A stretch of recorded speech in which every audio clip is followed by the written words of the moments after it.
بمحمد بمحمد بمحمد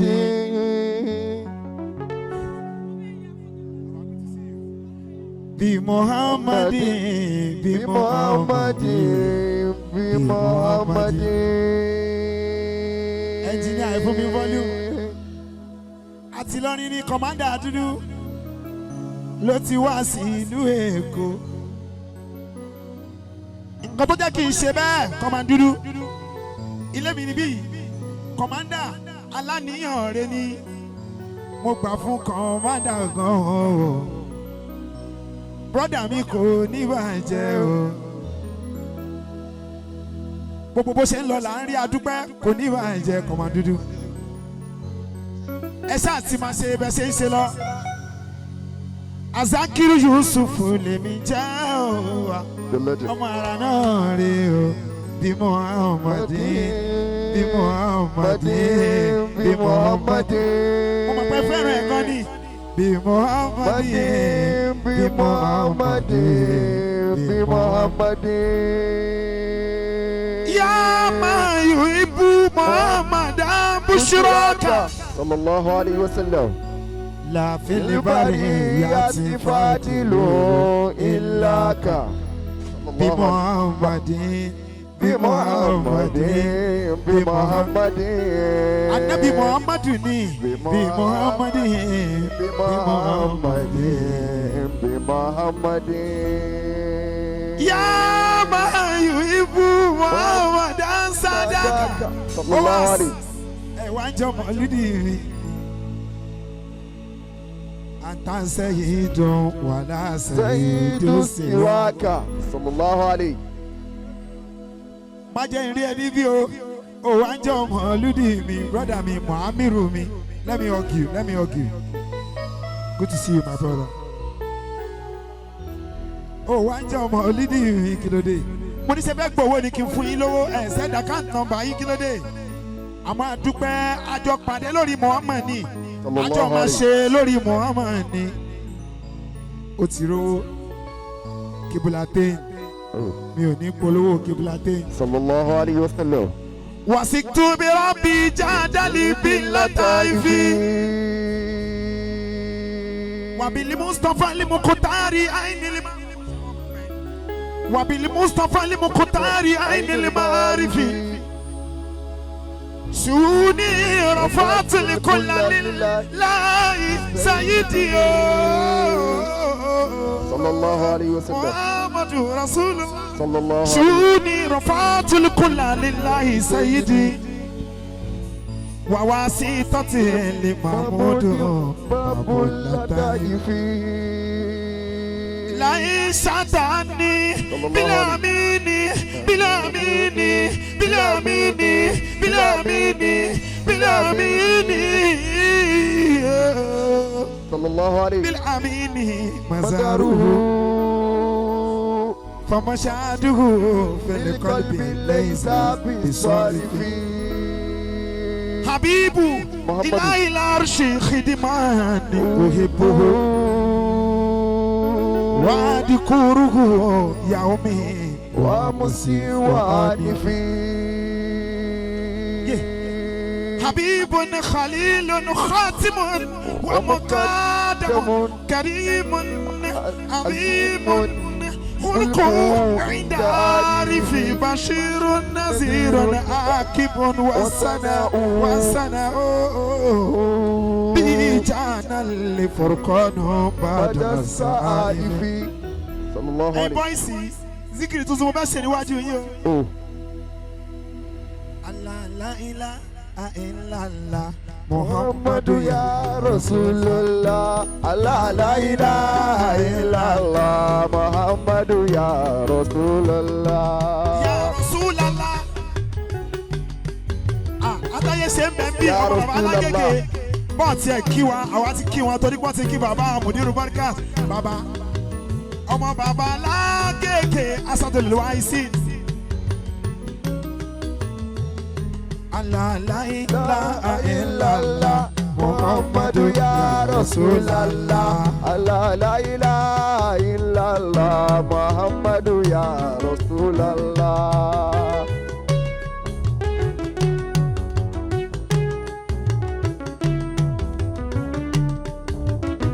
Bami aláìlá o. Saida. Okay, torí tí máa yí padà. La ilaha illallah. Muhammadu ya Rasulallah. Allah la ilaha Saida umuwi dáàdì o. Màmá mi ẹ bọ́ síbi kí ló dé ẹ wọ́n fojú pamọ́. Umuwi dáàdì ẹ bọ́ síbi. Màmá mi ni o. Màmá mi ni o. La ilaha illallah. Allahu la ilallah. La ilaha illallah. Allahu la ilallah. La ilaha. Kí wọ́n ní sori Ọlọ́run torí Ọlọ́run. Torí àsìkò. Kí wọ́n ní sori Ọlọ́run. Gbogbo àwa tá a ti gbóúnjẹ ẹjọ́ torí Ọlọ́run ayọ̀ǹda yín ẹ máa lọlé ayọ̀ǹda everybody àwọn akẹ́sí wa ń ta ìmáà ń kú bá a kún dà ọmọ àràwá bínú torí Ọlọ́run ẹjọ́ torí Ọlọ́run gbogbo àwọn tó ti gbà ẹ lọ sí géètì bẹ̀yẹ fún wọn.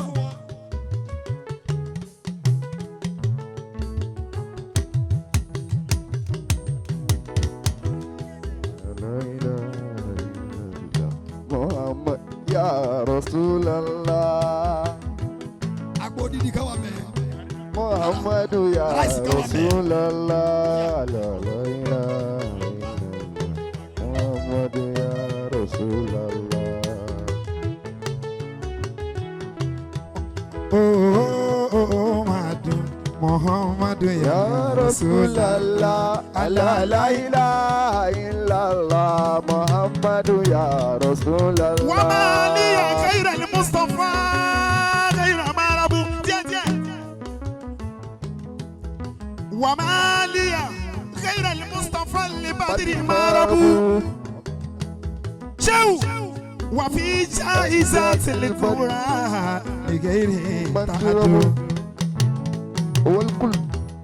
Saida هو الكل النبي محمد صلى الله عليه هو الكل النبي محمد صلى الله هو عليه الكل منه الكل باطنا وظاهرا هو الكل منه الكل باطنا وظاهرا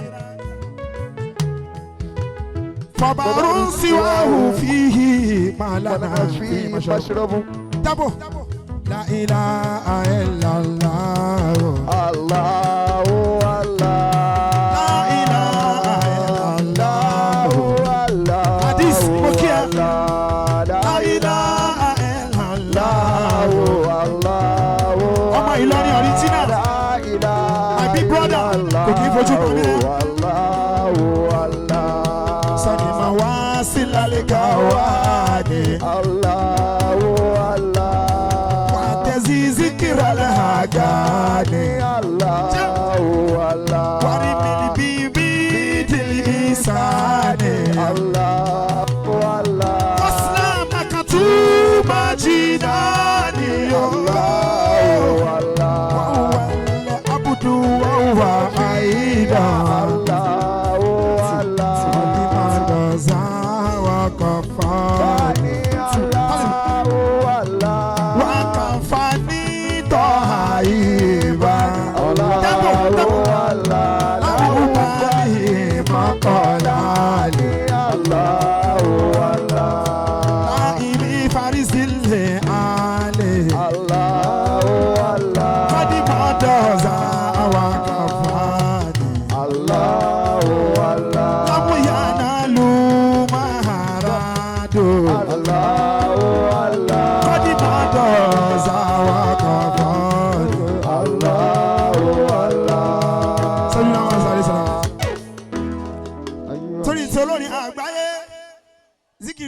àmọ́ torí olórin àgbáyé kọ́má dúdú mo fẹ́ kọrin kan sọ pé sí mo fi kọrin pé gbogbo kò sí ayé mi bá mi fòpin sí keyboard commander nínú ọdún tó wà yìí kó má ra kó sí sọ fẹ́ni tó dúró tiẹ̀ pé ò ní gbọ́mọ sí ìwọ rẹ mi jẹ́ ń pè ẹ́ ṣàkíyèsí olówó lọ́wọ́ ló ń pè ẹ́ ní kábíyèsí ìwọ ṣe bí ẹni pé kò sí wọn á dá ẹ sí ṣe bí ẹni tó níṣòro wọn ò ní dá sí kọ́mádà wọ́n tún máa búra sí wọ́n á tún máa ṣe pè sí wípé kò sí ìgbà yẹn ló máa tó mọ̀ pé ọ̀rẹ́ gidi yóò sí sọ pé sún mi síwájú má jẹ́ dèrò ẹ̀yìn sún mi síwájú má jẹ́ dèrò ẹ̀yìn ọba tó ṣe mú ọmọ lógo sún mi síwájú